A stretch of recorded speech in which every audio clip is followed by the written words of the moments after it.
kita anak Tuhan, jadi teladan yang baik. Generasi ini harus dilatih menjadi generasi yang tangguh. Kalau misalnya ada bola, kalau anak muda sekarang itu bola kristal, disenggol sedikit pecah. Tuhan mau kita seperti bola karet, bola basket. Mau makin melejit ya saudara. I wanna thank you, God. I wanna thank you, Lord, for everything I have. Bapa Surgawi, terima kasih. Hari ini kami dapat memuji dan memuliakan Engkau. Di tengah dunia yang penuh dengan kegelapan dan kesulitan, Yesuslah satu-satunya pengharapan kami. Biar iman kami terpaut senantiasa kepada Engkau. Hari ini ketika firman-Mu disampaikan, biarlah itu jatuh pada tanah hati yang baik. Engkau mengajari kami dengan kebenaran, dan kami mau taat, karena kehendak Tuhan adalah kehendak yang terbaik bagi kami. Pengurapan Roh Kudus atas kami semua, dalam nama Tuhan Yesus Kristus. Dan semua orang yang percaya berkata, amin. Kita berikan tepuk tangan yang paling meriah untuk Tuhan Yesus Kristus. Silakan duduk kembali. Tuhan memberkati kita. Selamat pagi Bapak, Ibu, dan Saudara yang dikasihi oleh Tuhan Yesus Kristus. Shalom. Senang sekali saya bisa hadir lagi dan melayani di tempat ini. Saya percaya gereja di tempat ini makin bertumbuh, dan Tuhan masih punya rencana yang jauh lebih besar dari yang Dia kerjakannya hari ini. Saya tentu berterima kasih kepada Pastor Michael Gunawan dan seluruh tim pelayanan yang ada. Baik, hari ini saya akan menyampaikan firman dengan judul Mendidik Generasi Muda yang Tangguh. Amsal 22 ayat yang ke-6 berbunyi demikian. Mari kita baca bersama. Didiklah orang muda menurut jalan yang patut baginya, maka pada masa tuanya pun ia tidak akan menyimpang daripada jalan itu. Amin. Saudara, kita sedang hidup pada akhir zaman, dan Alkitab menyatakan pada akhir zaman Tuhan akan memakai orang-orang muda secara luar biasa untuk melakukan perkara yang besar bagi Tuhan. Kisah Rasul pasal 2 ayat 17 mencatat, akan terjadi pada hari-hari terakhir, aku akan mencurahkan rohku ke atas semua manusia, maka anak-anakmu laki-laki dan perempuan akan bernubuat, dan teruna-terunamu akan mendapatkan penglihatan-penglihatan. Karena itulah orang-orang yang lebih dewasa, lebih tua harus mendoakan, harus mendorong, harus mendidik anak-anak muda menjadi senjata yang ampuh di tangan Tuhan untuk memenangkan jiwa-jiwa di akhir zaman. Saya melihat di dalam Alkitab ada beberapa contoh orang muda yang dipakai Tuhan. Yusuf misalnya, Samuel yang dari sejak kecil sudah diserahkan kepada Tuhan. Daud adalah orang yang mengalahkan Goliat ketika pipinya masih kemerah-merahan. Timotius, anak rohani daripada Paulus, dipakai menjadi hamba Tuhan yang luar biasa. Dan mereka adalah orang yang dibentuk oleh Allah hingga punya karakter ilahi, baru kemudian mereka menjadi berkat. Saya mau katakan, Tuhan tidak akan memakai kita secara dahsyat sebelum Dia memproses hidup kita berkenan kepada Dia. Tuhan tidak bekerja melalui kita sebelum Dia bekerja di dalam kehidupan kita. Kalau saudara pergi ke Amerika Serikat, ada negara bagian South Dakota, dan kita akan melihat di sana ada pegunungan namanya Rushmore. Pegunungan itu biasa saja, tidak terlalu menarik. Sampai satu kali ada seorang yang berpikir, alangkah bagusnya kalau kita bisa memahat gunung batu yang sangat besar ini dengan tampilan 4 wajah Presiden Amerika Serikat. Lalu mereka mulai mengerjakan hal itu. Di bagian kiri dan kanan tidak ada pengerjaan tersebut, tapi di bagian tengah ada gambaran dari George Washington, ada Abraham Lincoln, dan beberapa presiden yang lain yang dipahat. Dan saudara tahu sekarang, kalau kita pergi ke daerah ini, maka orang akan selalu berfoto di sana, karena tempat ini menjadi objek wisata yang sangat menarik. Kalau batu bisa ngomong, mungkin yang kiri kanannya itu ngomong gini sama temennya yang sedang dipahat. Bro, nasib kamu kok sial banget ya. Kok ada orang tiap hari bawa besi, bawa kapak, memahat kamu, memukuli kamu. Dan dia tiap hari melakukan itu berbulan-bulan, bertahun-tahun. Sedangkan kami enak-enak saja, tidak dipukuli seperti itu. Dan kalau yang tengah bisa ngomong, mereka akan bilang, saya tidak tahu mengapa orang ini memukuli kami sedemikian setiap hari. Tapi saya rasa dia mengerti tujuannya. Kami nggak ngerti nggak apa-apa, asal pemahatnya mengerti apa tujuan mereka memukuli kami setiap hari. Dan sekarang, yang difoto bukan kiri kanannya, karena tidak ada yang menarik. Tapi yang difoto adalah tengahnya. Dengan 4 gambaran wajah daripada Presiden Amerika Serikat. Kalau engkau tidak mau dibentuk, engkau tidak akan dipakai Allah secara dahsyat. Semua orang harus mengalami proses dari Tuhan. Selama saudara diproses tidak menyenangkan. Tapi dalam proses yang tidak menyenangkan itu, respons kita sangat menentukan. Apakah kita akan lulus ujian atau tidak?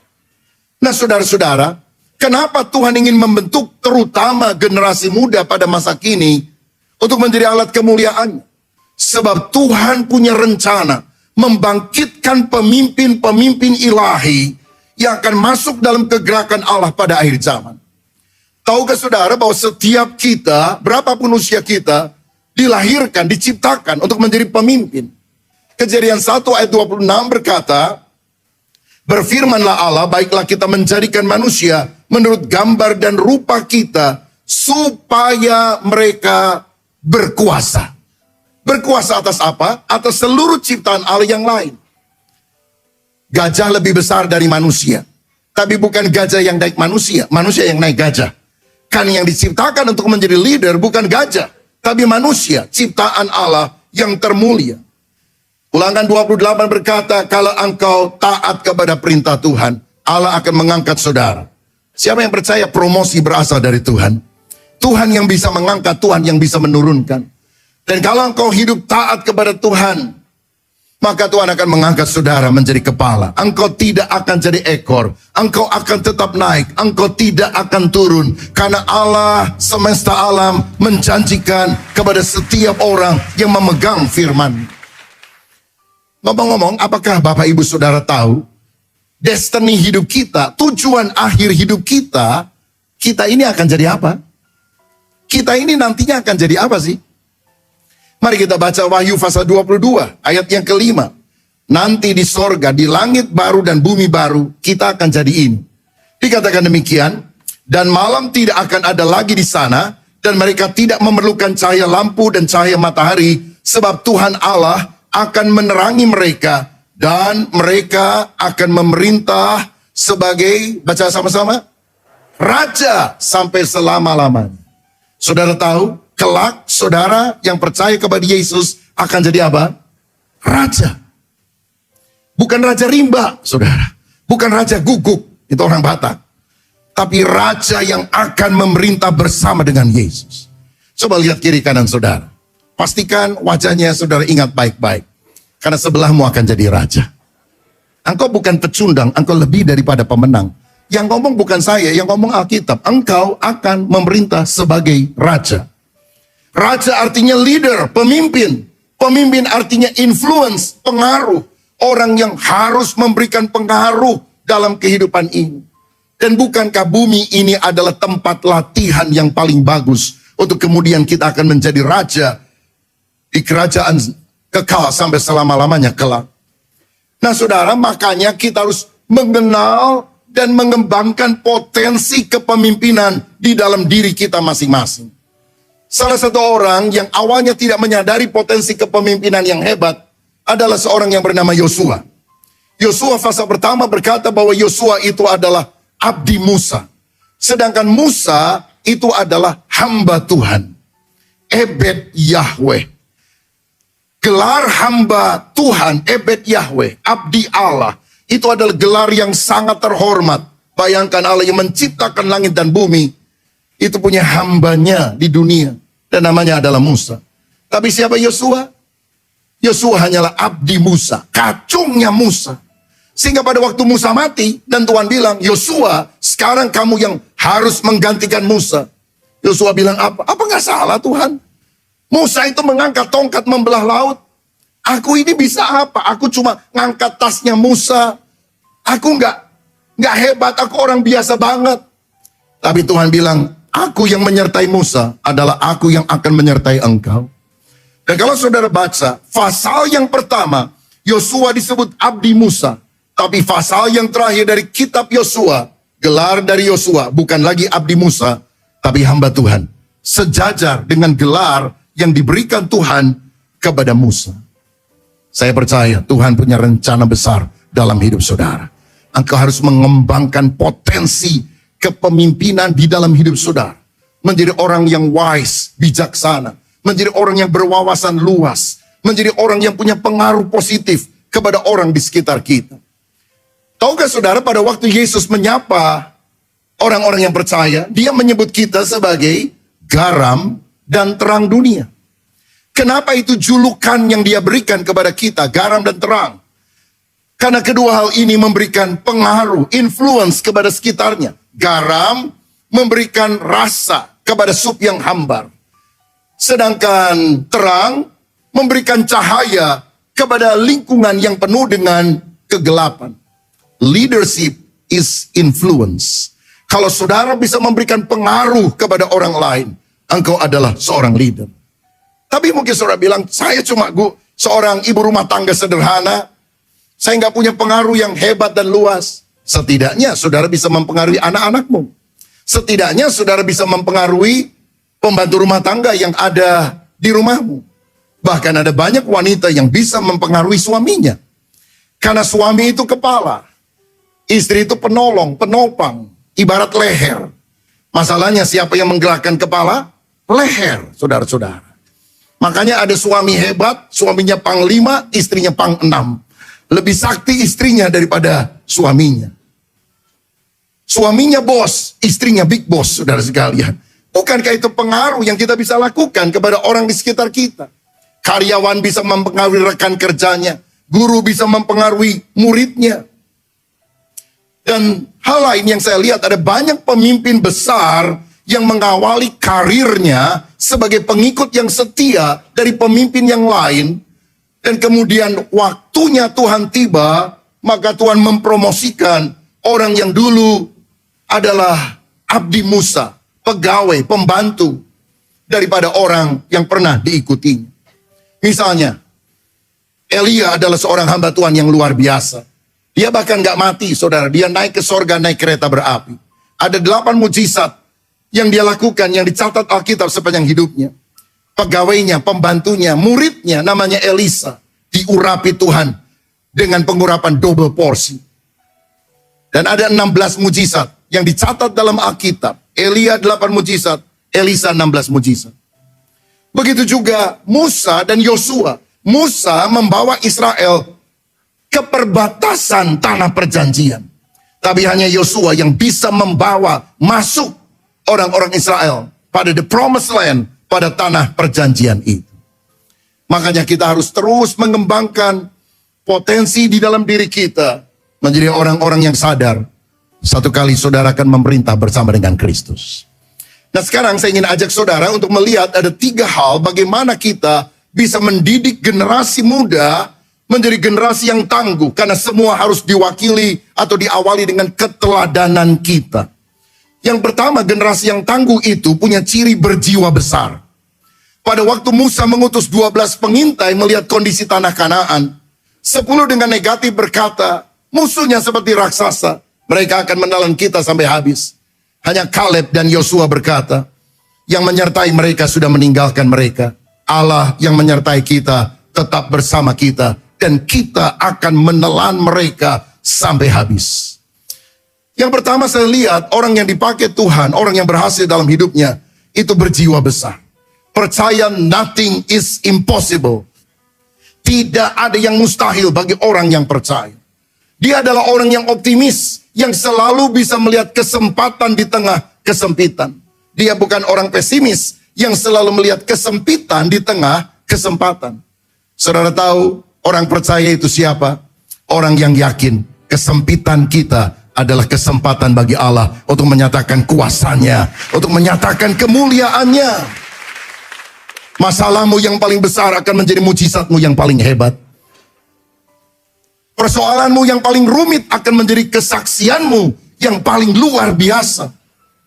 Karena itu percaya dan punya jiwa yang besar dalam kehidupan ini. Makanya lebih baik wajah preman tapi hatinya beriman, daripada wajah security tapi hati Hello Kitty. Saudara-saudara, kalau orang hatinya kecil, nggak bisa dipakai Tuhan, nggak bisa diberkati Tuhan, nggak bisa maksimal di dalam kehidupan ini. Banyak negara, termasuk Indonesia hari-hari ini, sedang mengalami pergumulan dengan generasi muda. Gen Z, generasi Z, yang berusia kira-kira sekarang 12-27 tahun, seringkali dijuluki sebagai generasi strawberry. Karena strawberry itu sesuatu yang menarik untuk dilihat. Tapi kalau ditekan sedikit, penyet, saudara sekalian, rapuh. Nah, ada banyak orang yang pribadinya seperti itu. Ada yang bilang begini, generasi anak zaman sekarang itu cirinya lembek. Nggak bisa dapat tekanan, dikit-dikit healing. Orang kalau zaman dulu dimaki-maki di kantor oleh bosnya. Sampai kata-kata kebun binatang kadang keluar. Dia bilang, ya bos, maafkan bos. Besok dia bangun lebih pagi, dia kerja lebih rajin untuk menunjukkan kinerja yang bagus. Anak zaman sekarang, jangankan dimaki-maki, cuma diomongin sedikit salahnya. Oh, udah keluar dia. Cari kerjaan yang lain. Generasi ini seringkali dikenal sebagai generasi yang rapuh, tidak tahan banting. Generasi ini ada yang bilang generasi yang malas dan manja, nggak mau kerja keras, cepat menyerah. Ada yang berkata generasi ini egois, cuma mentingin keuntungan sendiri. Orang kalau zaman dulu kerja bisa 20 tahun, 30 tahun, sampai pensiun dia setia di perusahaan itu. Anak zaman sekarang, gaji daripada perusahaan tetangga lebih gede 1 juta aja pindah dia, saudara. Dia nggak setia kepada perusahaan, dia setia kepada dirinya sendiri. Siapa yang bisa menggaji lebih besar? Etika dan sebagainya bukan sesuatu yang sangat penting pada masa kini. Boros, gampang buang uang karena nggak ngerasain hidup susah. Dulu orang tuanya susah, anak sekarang mapan, enak. Mau minta apa saja cepat. Orang kalau dulu mau beli handphone lah misalnya. Wah, saudara mesti nabung dulu, udah doa dulu ya, nanti berapa bulan kamu bisa dapat handphone kalau kamu lulus sekolah. Sekarang begitu minta, nggak dikasih, merengek hebat, besoknya sudah ada handphone. Makanya saudara sekalian, generasi ini seringkali disebut generasi boros. Dan apa yang dilakukan orang tua untuk mengingatkan anaknya? Nak, papa mama dulu itu susah loh. Kerja banting tulas, nggak punya duit, bangun pagi, tidur malam, susah. Kamu keenakan, kamu harus mencontoh papa mama. Dan apa jawaban anak? Papa mama, kalau mewariskan itu yang enak-enak saja. Yang nggak enak kan bagian papa mama, yang enak bagian saya. Saudara, generasi ini adalah generasi yang cirinya seperti itu. Ngawang, kebanyakan main HP, banyak mimpi, minim aksi. Halusinasi tingkat tinggi. Itulah yang menyebabkan generasi ini tidak tough, tidak tangguh di dalam kehidupan. Keras kepala, ngeyel, nggak nurut, susah dibilangin. Bapak Ibu pernah ingat nggak? Dulu kalau nilai ulangan kita jelek, kita takut pulang rumah, takut dimarahin sama orang tua. Sekarang santai itu. Ini anak SMP, SMA, nilainya jelek. Ditanya, bro, berapa nilai kamu? Jelek, saya cuma dapat 5. Hah, 5? Gua 2, katanya. Udah bodoh, sombong lagi, saudara sekali. Anak kalau zaman dulu rapotnya banyak merahnya. Waduh, takut banget. Bisa dimaki-maki sama mama, bisa digampar oleh papa. Sekarang enggak loh, saudara. Santai aja. Mana rapot kamu? Nih mah, kok banyak merahnya? Iya, gurunya tuh. Dan apa yang terjadi? Ibu-ibu bikin demonstrasi, suruh menyeret guru masuk ke pengadilan. Anak kalau salah jangan dibelain sampai saudara suap, penegak hukum dan sebagainya. Membengkokkan kebenaran. Hati-hati orang Surabaya. Jangan bikin gaduh yang tidak bagus untuk seantero negeri ini. Saya lahir di Surabaya, saudara. Walaupun saya lama di Jawa Barat. Jadi saya mau bilang, hati-hati orang Surabaya, apalagi kita anak Tuhan. Jadi teladan yang baik. Generasi ini harus dilatih menjadi generasi yang tangguh. Kalau misalnya ada bola, kalau anak muda sekarang itu bola kristal, disenggol sedikit pecah. Tuhan mau kita seperti bola karet, bola basket. Mau makin melejit dia, saudara. Anak sekarang disebut generasi stroberi. Dia mesti belajar dari generasi yang lebih tua. Dibanting tetap kuat. Itulah generasi durian, saudara-saudara. Orang yang mau mencet dia juga tangan yang luka.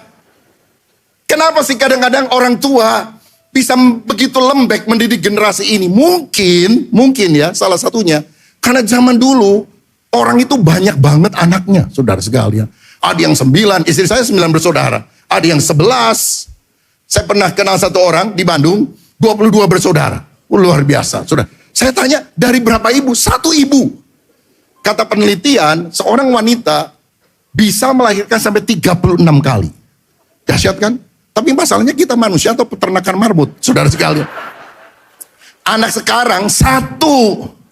Jadi diproteksi begitu luar biasa. Aduh, jangan sampai kalau sakit dikit aja. Waduh, udah bingung luar biasa. Anak cuma 1, anak cuma 2. Wah, panik. Dulu anak ke-11, kesasar 1. Biarin aja, masih ada 10. Besok juga balik. Kalau ada generasi muda, baru nikah, dan engkau pikir, lebih baik saya nggak punya anak. Pikir 1000 kali lagi. Kalau Tuhan memberikan anak kepadamu, itu adalah berkat dari Tuhan. Tapi anak harus dididik dengan baik. Menjadi anak-anak ilahi yang punya karakter unggul. Jangan semua dikerjakan oleh orang tuanya. Jangan semua rintangan halangan yang menyelesaikan adalah bapaknya. Kenapa banyak generasi Z sekarang bekerja hanya beberapa bulan dikeluarkan dari tempat pekerjaannya? Karena 60% lebih mereka yang bekerja dicarikan oleh bapak atau ibunya. Dan mereka tidak tahu apa itu pergumulan dalam kehidupan. Tuhan mau kita menjadi generasi yang tangguh. Kalau ada hambatan, jangan diselesaikan orang tuanya. Izinkan dia maju menyelesaikan masalahnya sendiri, mendapatkan wisdom, hikmat yang berasal dari Tuhan. Coba kita lihat video klip berikut ini.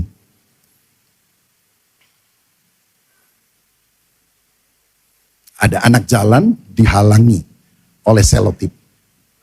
Ada suaranya?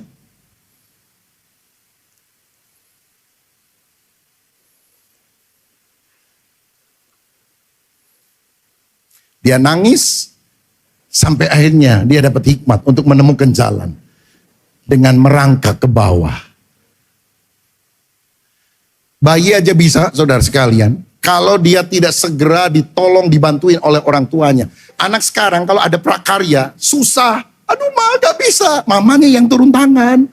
Sehingga besoknya ketika hasil prakarya dikumpulkan, bagus-bagus. Karena apa? Kontes ibu-ibu yang anaknya tidak mampu untuk menyelesaikan prakarya.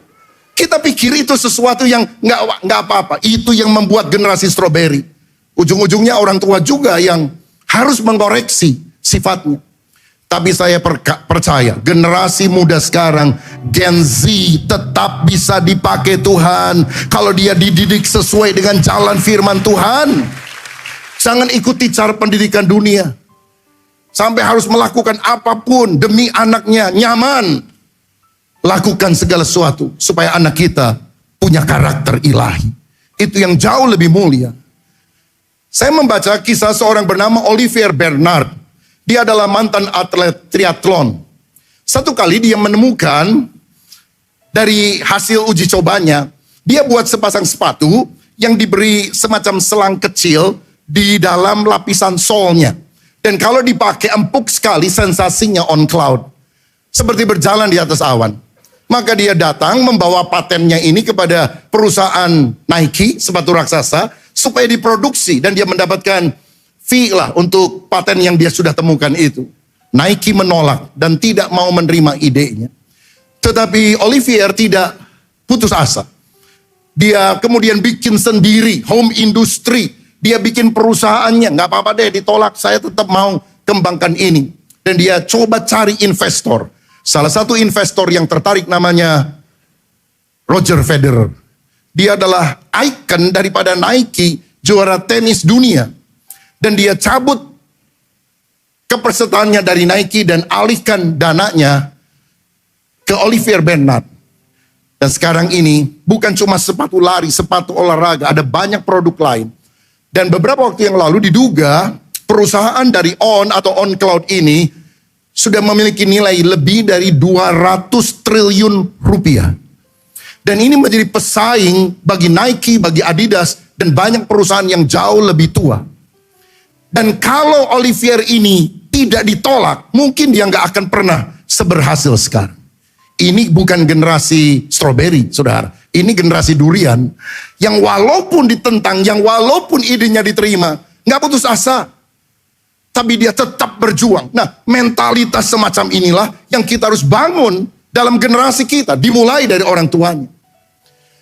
Yang pertama, orang itu harus berjiwa besar supaya menjadi generasi tangguh. Yang kedua, harus berpikiran luas. Lihat apa yang terjadi dengan Yosua. Dalam pasal pertama ayat 3 dan 4. Setiap tempat yang akan diinjak oleh telapak kakimu, kuberikan kepada kamu, seperti yang telah kujanjikan kepada Musa. Dari padang gurun dan padang gunung Libanon yang sebelah sana, sampai ke sungai besar, yakni sungai Efrat, seluruh tanah orang Het, sampai ke laut besar di sebelah matahari terbenam. Semuanya itu akan menjadi daerahmu. Tuhan janji begini, bahkan di dalam Kejadian 15 ayat 18. Dia bilang kepada Abraham, Israel itu satu kali wilayahnya dari sungai Nil di Mesir sampai sungai Efrat di Irak. Utaranya pegunungan Libanon. Jadi Mesir, Israel, Libanon, Irak itu akan menjadi daerah Israel. Daerah Israel yang sekarang itu sangat kecil. Tapi kapan nubuatan ini akan terjadi? Saya pribadi yakin itu akan terjadi pada kerajaan 1000 tahun ketika Yesus datang memerintah sebagai raja di bumi ini. Apa yang kita bisa petik secara rohani? Walaupun kita sudah diberkati dengan kondisi yang saudara miliki sekarang, rencana Tuhan dalam hidup saudara jauh lebih besar dari apa yang sudah kita nikmati pada hari ini. Makanya yang perlu adalah mengembangkan visi kita. Jangan bilang ya hidup udah lumayan lah, pelayanan udah lumayan, semua anak-anak udah lumayan. Kenapa harus puas dengan yang lumayan ketika Tuhan ingin memberikan yang terbaik dalam hidup saudara? Power of vision itu sangat dahsyat. Saudara mungkin pernah dengar JF Kennedy, John Fritz Kennedy, Presiden Amerika Serikat yang pernah berupaya mendaratkan manusia pertama di bulan dan harus dari Amerika. 1969 dengan Apollo 11. Setelah mencoba bertahun-tahun gagal, mereka akhirnya berhasil mendaratkan Neil Armstrong dan Buzz Aldrin untuk kali pertama di bulan. Hebat kan? Manusia bisa sampai ke bulan. Dan katanya ada orang Jawa yang ikut dalam penerbangan itu. Namanya Selamat, saudara. Karena Neil Armstrong mendarat di bulan dengan selamat. Jadi hati-hati dengan orang yang namanya Selamat. Dia pernah ke bulan, saudara. Ada orang lain namanya Martin Luther King Jr. Dan dia selalu pidato, I have a dream. Aku punya sebuah mimpi. Orang kulit hitam punya kedudukan sejajar dengan orang kulit putih. Dan kalau akhirnya presiden Amerika pernah punya presiden berkulit hitam namanya Barack Obama. Ini karena vision yang dilontarkan oleh Martin Luther King. Hampir-hampir Amerika punya presiden kulit hitam lainnya. Beberapa hari yang lalu. Presiden wanita pertama, Kamala Harris.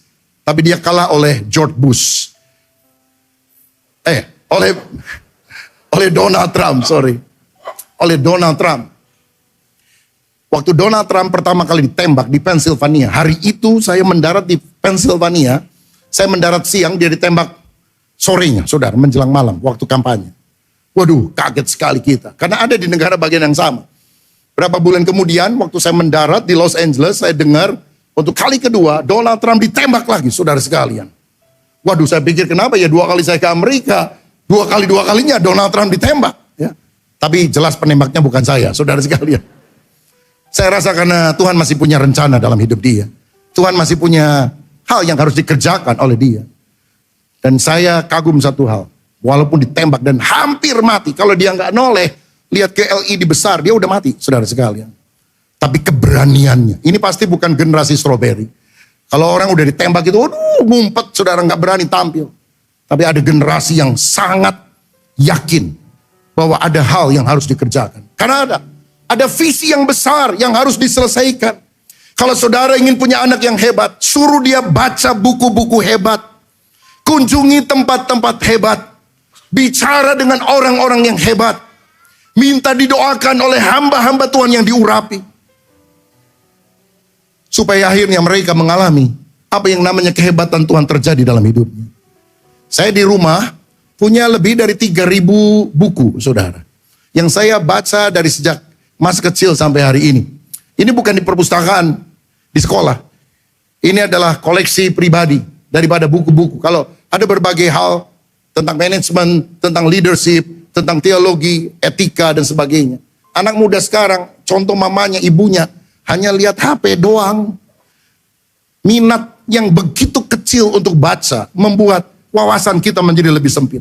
Kalau engkau ingin anakmu hebat, mulai hari ini, ajar dia baca buku hebat. Cucu kami kalau ulang tahun, kami kasih hadiah buku, saudara sekalian.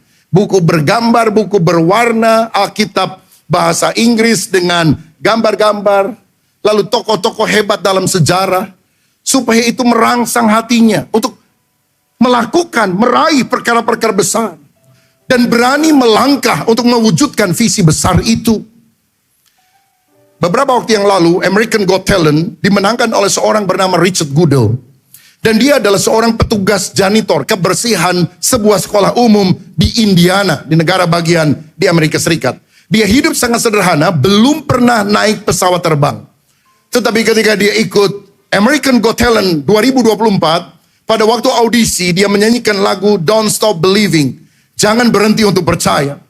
Dan waktu dia nyanyi, penampilannya nggak meyakinkan, tapi waktu dia tarik suara, itu penonton kaget. Sampai juri pun kagum mendengar suaranya.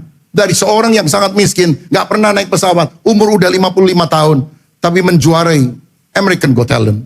Coba kita lihat videonya. Suaranya?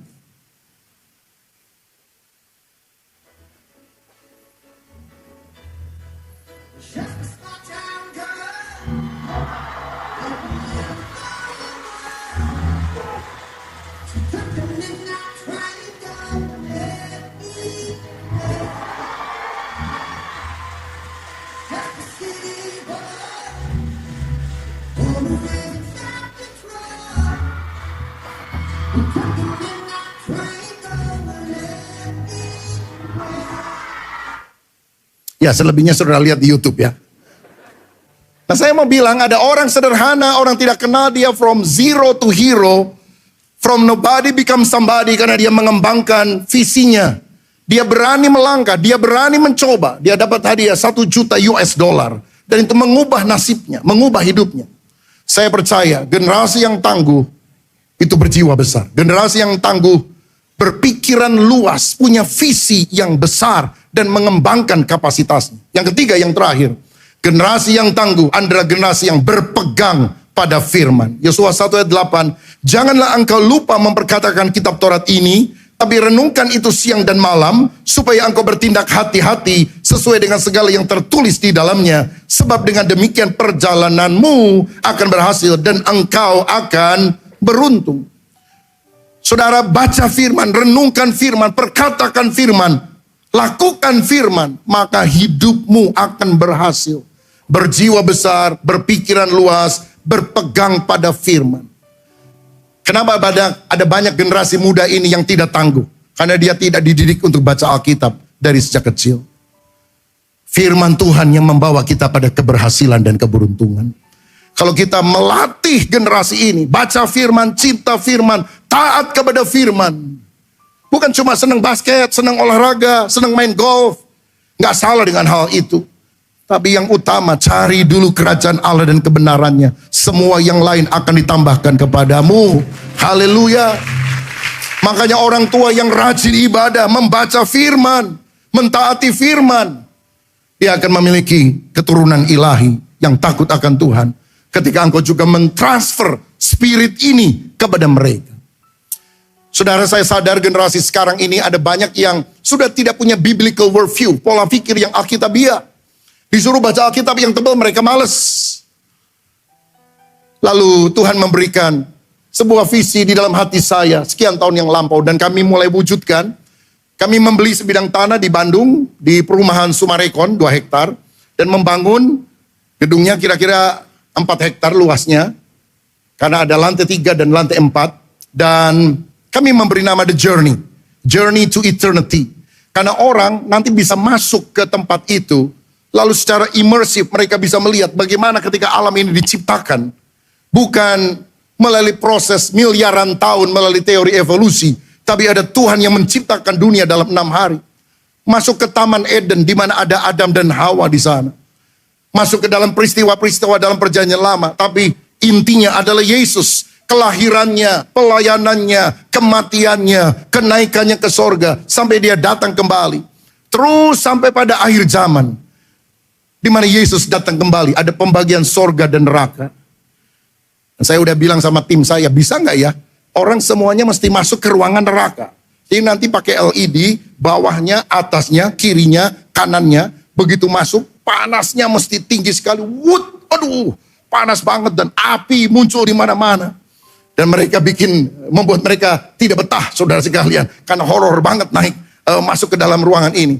Segera pindah ke ruangan berikutnya, ada sorga. Oh, AC-nya dibuat sangat dingin dan sejuk. Ada hadirat Tuhan, malaikat-malaikat berterbangan, ada Tuhan di atas tahta. Lalu mungkin ada optional tulisan seperti ini. Anda mau masuk neraka atau sorga? Tinggal pencet tombol, saudara sekalian. Pasti orang akan pilih tombol sorga. Begitu tet, jawabannya muncul. Percayalah kepada Tuhan Yesus Kristus dan engkau akan selamat, engkau dan seisi keluargamu. Dan kalau mereka memijit itu, mereka akan keluar di ruangan terakhir. Dan berdirilah mahasiswa Sekolah Tinggi Teologi Karisma di Bandung yang saya dirikan. Lengkap dengan formulir menerima Yesus sebagai Tuhan dan Juru Selamat. Karena ini menjadi alat penginjilan. Supaya setiap lutut bertelut, semua lidah mengaku Yesus adalah Tuhan. Perlu ada sesuatu yang mereka lihat. The whole Bible ditunjukkan di depan mata mereka. Akhir tahun ini semua strukturnya selesai, saudara. Jadi 50% lah sudah beres. Kita perlu waktu mungkin 1 tahun atau 2 tahun. Dan kemudian kita akan buka. Nanti saya akan kasih tahu supaya Ibu Ira mengajak seluruh jemaat GSJS Surabaya untuk melihat Museum Kisah-Kisah Alkitab ini pertama di Asia Tenggara. Dan ini terbuka untuk agama apapun. Karena ini merupakan edutainment, education melalui entertainment. Haleluya. Hanya 45 menit dari Jakarta naik kereta Wus. Saya berdoa kereta Wus akan sampai di Surabaya. Supaya 3,5 jam dari Surabaya sampai ke Bandung. Saudara bisa juga menikmati tempat tersebut. Tuhan sedang melakukan perkara yang besar. Mari kita lakukan sesuatu untuk generasi muda ini. Mulai dari keluarga saudara. Supaya anak-anakmu berpikiran luas, berjiwa besar, berpegang pada firman Tuhan. Karena ujungnya keberhasilan, kemenangan, hidup dipakai Tuhan akan terjadi dalam generasi ini. Tuhan Yesus memberkati kita semuanya. Haleluya. Mari kita bangkit berdiri. I wanna thank you, God.